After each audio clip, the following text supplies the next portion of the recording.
नमस्कार, स्वागत है आप सभी का वाईबीएन बिहार झारखंड में। मैं हूं आपके साथ मुदिता। बिहार का नालंदा, ज्ञान की धरती, इतिहास की धरती। लेकिन आज इसी नालंदा के एक हिस्से की चर्चा ज्ञान के लिए नहीं बल्कि उस काले हुनर के लिए हो रही है जिसने पूरे देश के लोगों की जेबें ढीली कर दी। कतरी सराय थाना क्षेत्र से एक ऐसी खबर आई जिसे सुनकर आप दंग रह जाएंगे। शायद शर्मिंदा भी हो और सचेत तो आपको होना ही पड़ेगा। क्या आपने कभी सोचा है कि किसी को गर्भवती कराने के बदले लाखों रुपए मिल सकते हैं? सुनने में ही कितना अजीब और अनैतिक लगता है, लेकिन इसी अजीब बात को हथियार बनाकर नालंदा के साइबर ठगों ने एक बड़ा साम्राज्य खड़ा कर लिया था। पुलिस ने एक ऐसे गिरोह का भांडाफोड़ किया है जो न केवल सस्ते लोन का झांसा देता था बल्कि युवकों को मर्दानगी के नाम पर लूटता था। आखिर कैसे चलता था ये गंदा खेल? खेत खलियानों में बैठकर कैसे बुना जाता था ठगी का ये जाल?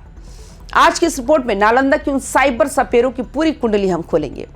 कतरी सराय के थानाध्यक्ष धर्मेंद्र कुमार गुप्त को गुप्त सूचना मिलती है कि सुंदरपुर और बरिट गांव के बीच जो सुनसान खेत और खंदा यानी जलाशय के पास की जो जमीन है वहां कुछ संदिग्ध हलचल हो रही है। एसपी के निर्देश पर एक विशेष टीम बनी और जब पुलिस ने वहां धावा बोला तो नजारा दिखा वो हैरान करने वाला था। किसी आलिशान दफ्तर में नहीं बल्कि खेतों की मेड़ पर बैठकर कुछ युवक मोबाइल और सिम कार्डों के साथ खेल रहे थे। पुलिस को देखते ही भगदड़ मच गई, लेकिन मुस्तैद जवानों ने घेराबंदी कर 5 लोगों को दबोच लिया। इनमें प्रभात कुमार, नीतीश कुमार, प्रीतम कुमार, अनिल कुमार और एक नाबालिग शामिल है। इनके पास से जो मिला वो इनके डिजिटल डकैती का औजार था। 7 मोबाइल फोन, दर्जनों फर्जी सिम कार्ड और वो आपत्तिजनक सामग्री जिसे देखकर पुलिस भी माथा पकड़ ले।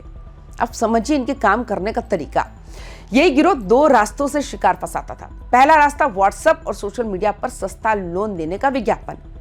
आज के दौर में किसी पैसे की जरूरत नहीं है, जैसे ही कोई इनके जाल में फंसता ये उससे प्रोसेसिंग फीस और रजिस्ट्रेशन के नाम पर हजारों वसूलते थे।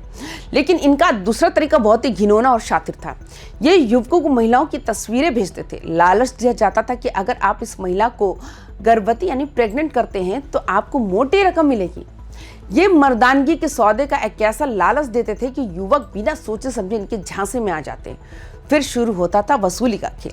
कभी मेडिकल चेकअप के नाम पर पैसे, कभी रजिस्ट्रेशन के नाम पर पैसे, तो कभी सिक्योरिटी मनी के नाम पर। जब तक युवक को समझ आता उसके साथ खेल हो गया तब तक ये ठग लाखों रुपए डकार चुके होते थे। कतरी सराय और उसके आसपास के इलाके धीरे धीरे साइबर अपराध के गढ़ बनते जा रहे हैं। जामताड़ा की तर्ज पर यहाँ के अपराधी अब खेतों और जंगलों को अपना बेस बना रहे हैं ताकि पुलिस की नजरों से बच सकें। कतरी सराय पुलिस की कार्रवाई भले ही सफल रही हो, लेकिन सवाल ये है कि ये नेटवर्क कितना बड़ा है। गिरफ्तार आरोपियों के बैंक खातों की जांच की जा रही है। पुलिस को अंदेशा है कि इनके तार अंतरजातीय गिरोहों से जुड़े हो सकते हैं। ये ठग सिर्फ बिहार के नहीं बल्कि दिल्ली, हरियाणा और पंजाब तक के लोगों को निशाना बना रहे थे। इनके पास बरामद सिम कार्ड फर्जी आईडी पर लिए गए थे। ये एक पूरा इकोसिस्टम है जहां नाबालिगों को भी इस अपराध की भट्टी में झोंका जा रहा था। उप मुख्यमंत्री सम्राट चौधरी ने साफ कहा है कि बिहार में अब कानून का राज चलेगा और अपराधियों को मिट्टी में मिला दिया जाएगा। लेकिन साइबर ठगी के इन मामलों में सबसे बड़ी ढाल जागरूकता है। थानाध्यक्ष धर्मेंद्र कुमार ने आम जनता से अपील की है किसी भी अनजान कॉल या मैसेज पर भरोसा ना करें। अगर कोई आपको रातों रात लखपति बनाने का सपना दिखाए या ऐसे किसी अनर्गल काम के बदले पैसे देने की बात करे तो समझ जाइए कि आप ठग जा रहे हैं। ये ठग आपकी मजबूरी और आपकी वासना दोनों का फायदा उठाते हैं।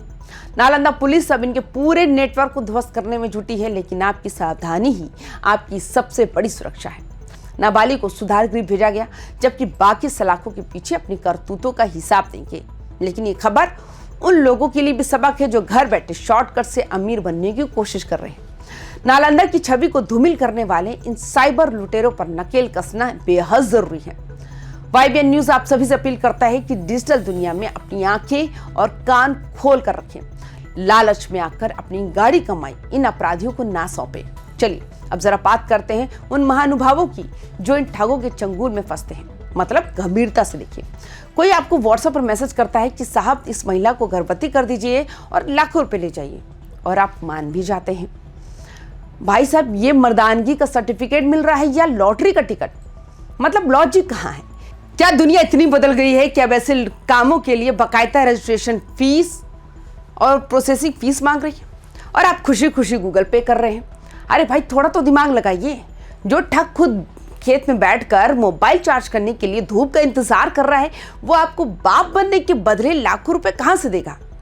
ये वही लोग हैं जो अमीर बनने के शॉर्टकट के चक्कर में इतने अंधे हो जाते हैं कि उन्हें यह भी समझ नहीं आता कि ये कोई स्कीम नहीं बल्कि उनकी बेवकूफ़ी का प्रीमियम काटा जा रहा है। ये ठग नालंदा के खेतों में बैठकर आपकी इसी लालच का मजे से आनंद ले रहे हैं। सच तो ये है कि जब तक हमारे समाज में बिना मेहनत के पैसे कमाने वाले शौकीन जिंदा है, तब तक ये साइबर ठग कभी भूखे नहीं मरेंगे। लोन चाहिए तो बैंक जाइए, और अगर ऐसी कोई अजीबोगरीब सेवा देनी है तो कम से कम पुलिस स्टेशन के चक्कर लगाने से तो बचिए। हैरानी तो इस बात पर होती है ये ठग किसी 5 स्टार होटल या एसी दफ्तर से ये धंधा नहीं चला रही। ये कतरी सराय के खेतों में झोपड़ियों के पीछे बैठकर आपको डिजिटल इंडिया का वो चेहरा दिखा रहे हैं जिससे सरकार भी परेशान है। 7 मोबाइल और कुछ सिम कार्ड, बस इतना ही काफी है आपकी पूरी जमा पूंजी उड़ाने के लिए। इन्हें ना तो किसी डिग्री की जरूरत है और ना ही किसी ट्रेनिंग की। इनका एकमात्र हथियार है आपकी वासना और आपका लालच। और हमारे मान शिकार भी ऐसे हैं कि जब तक बैंक अकाउंट खाली ना हो जाए उन्हें ये गर्भवती कराने वाली स्कीम सच ही लगती है। ये नालंदा के साइबर जामताड़ा वाले लड़के आज हंस रहे होंगे कि दुनिया में बेवकूफों की कमी नहीं है, बस एक व्हाट्सएप मैसेज भेजने की देर है। जाते जाते एक आखिरी बात, आज नालंदा पुलिस ने जिन 5 लोगों को पकड़ा है उनमें एक नाबालिग भी शामिल है। कि सोचने वाली बात है कि जिस उम्र में हाथ में किताब और भविष्य के सपने होने चाहिए थे, उस उम्र में ये लड़के खेतों में बैठकर लोगों को प्रेगनेंसी और मर्दानगी के नाम पर ठगने का बिजनेस प्लान बना रहे हैं। सवाल सिर्फ इन लड़कों का नहीं, सवाल उन माता पिता का भी है जिन्हें घर आते पैसे तो दिखते हैं लेकिन ये नहीं दिखता कि वो पैसे किस गंदगी से आ रहे हैं। क्या समाज इतना अंधा हो गया है कि हम अपने बच्चों को अपराधी बनते देख रहे हैं और चुप हैं? कतरी सराय के खेत आज जामताड़ा की याद दिला रहे हैं, लेकिन क्या हम चाहते हैं कि हमारे बिहार की पहचान साइबर लुटेरों के गढ़ के रूप में हो? और उन लोगों के लिए कड़ा संदेश जो ठगे गए हैं, अपनी वासना और लालच को काबू में रखिए। अगर आप खुद मर्यादा की सीमा लांघने की कोशिश करेंगे तो याद रखिए, ऐसे डिजिटल शिकारी आपके बैंक अकाउंट खाली करने के लिए जाल बिछाए बैठे हैं। प्रशासन अपना काम कर रहा है, सम्राट चौधरी का हंटर भी चल रहा है, लेकिन असली बदलाव तब आएगा जब हम जागरूक होंगे। नालंदा की इस महान धरती को इन साइबर डकैतों के हवाले मत कीजिए। तो बाकी आपकी क्या राय है? आप हमें अपनी राय कमेंट बॉक्स में जरूर बताएं। बाकी तमाम खबरों के लिए हमारे चैनल को सब्सक्राइब भी जरूर करें। नमस्कार।